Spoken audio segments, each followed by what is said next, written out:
Welcome to Study English with your speaking skill. Okay, ngày nayយើងនឹងមកប្រាប់អ្នកទាំងអស់គ្នាអំពីថាតើធ្វើយ៉ាងម៉េចដើម្បីឲ្យ speaking skill ឬក៏ការ speaking English របស់យើងមាន pronoun ជាមួយនឹង sound បានល្អតើយើងត្រូវធ្វើដូចម្តេចថ្ងៃនេះយើងនឹងមកប្រាប់អ្នកទាំងអស់គ្នាអំពីគន្លឹះថាតើធ្វើដូចម្តេចដើម្បីឲ្យការនិយាយជាភាសាអង់គ្លេសរបស់យើងមានតង់និង pronoun បានល្អជំហានដំបូង reading English book ជំហានដំបូងរបស់យើងគឺអានសៀវភៅអង់គ្លេសហ្នឹងហើយអត់មានអីច្រើនទេយើងអានឲ្យច្រើនយើងនឹងស្គាល់ពាក្យច្រើនហើយបើជួនកាលទៀតយើងអាចនឹងអានទៅលើពាក្យហ្នឹងយើងមិនយល់យើងអាចនឹង search ឬក៏ស្រាវជ្រាវបន្ថែមទៅយើងនឹងដឹងថាអូពាក្យហ្នឹងគេអានថាម៉េចហើយ do research ដូចខ្ញុំនិយាយមកអញ្ចឹងថាបើមានពាក្យណាដែលយើងឆ្ងល់គឺយើង do research ទៅយើងនឹងរកឃើញនៅពាក្យមួយហ្នឹងថាតើគេ pronounce វាបែបម៉េចអីបែបម៉េចគឺយើងនឹងដឹងហើយ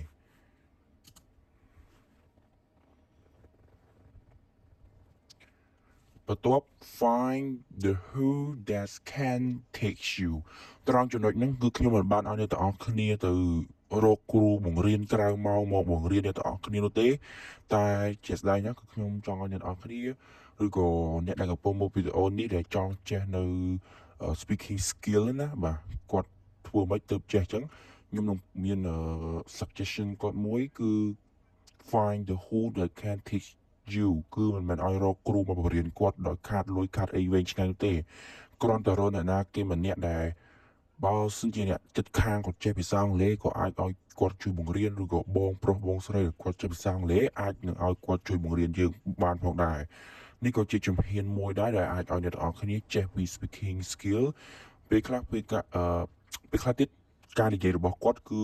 ចំសំឡេងល្អមានត្រូវតង់ S អញ្ចឹងគឺអ្នកនរគ្នាអាចចាប់បានប្រសិនបើយើងមានអ្នកបង្រៀន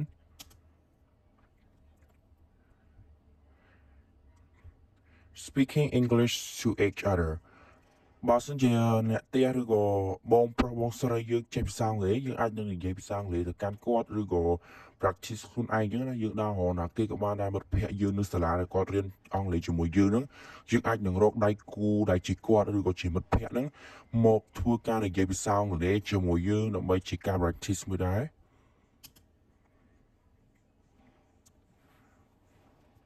practice to the sound that you search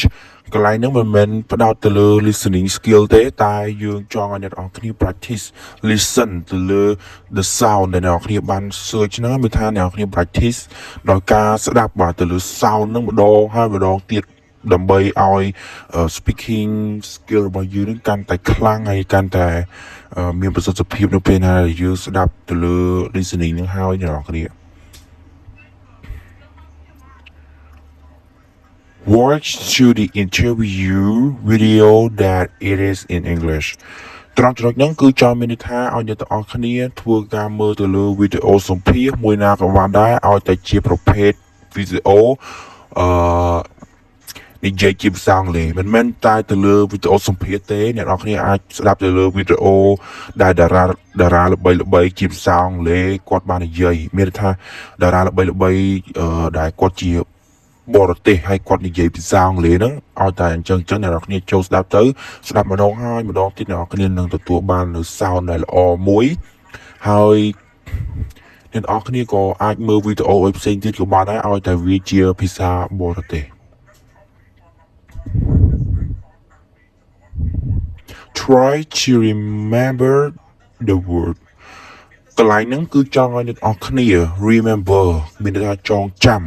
ទៅលើពាក្យទាំងអស់នោះបាទថាតើគេបញ្ចេញតង់យ៉ាងម៉េចហើយទៅលើ speaking ហ្នឹងក៏ទាមទារអ្នកគ្នាចងចាំពាក្យច្រើនមែនតើមិនមែនចេះតែមកពាក្យពីរពាក្យក៏យើងអាចចេះភាសាហ្នឹងភាសាអង់គ្លេសបានដែរហើយក៏យើងមិនអាចនិយាយភាសាអង់គ្លេសបានល្អដែរលុះត្រាតែយើងមានការ remember ទៅលើ sound និងទៅលើពាក្យនោះឧទាហរណ៍ថាអ្នកនរគ្នាត្រូវរៀនពាក្យហ្នឹងឲ្យបានច្រើនហើយរៀនពាក្យដែលអ្នកនរគ្នាបានរៀនហ្នឹងត្រូវចងចាំដើម្បីពេលយើងនិយាយ គឺវាងាយស្រួលហើយនៅពេលណាដែលយើងចាំគឺយើងដឹងថាតើយើងចង់និយាយពាក្យអីនេះជាចំណុចដែលធ្វើឲ្យអ្នកទាំងអស់គ្នាទទួលបាននៅlist speaking សន្ទុះ speaking skill ដែលអ្នកទាំងអស់គ្នានិយាយភាសាអង់គ្លេសបានល្អហើយឥឡូវនេះគឺវីដេអូរបស់យើងបានជៀនចូលដល់ប៉ុណ្ណឹងអ្នកទាំងអស់គ្នាប៉ុណ្ណឹងបានទេអូខេអ្នកទាំងអស់គ្នាលើជួយចុច subscribe សម្រាប់ channel YouTube របស់ខ្ញុំមួយផង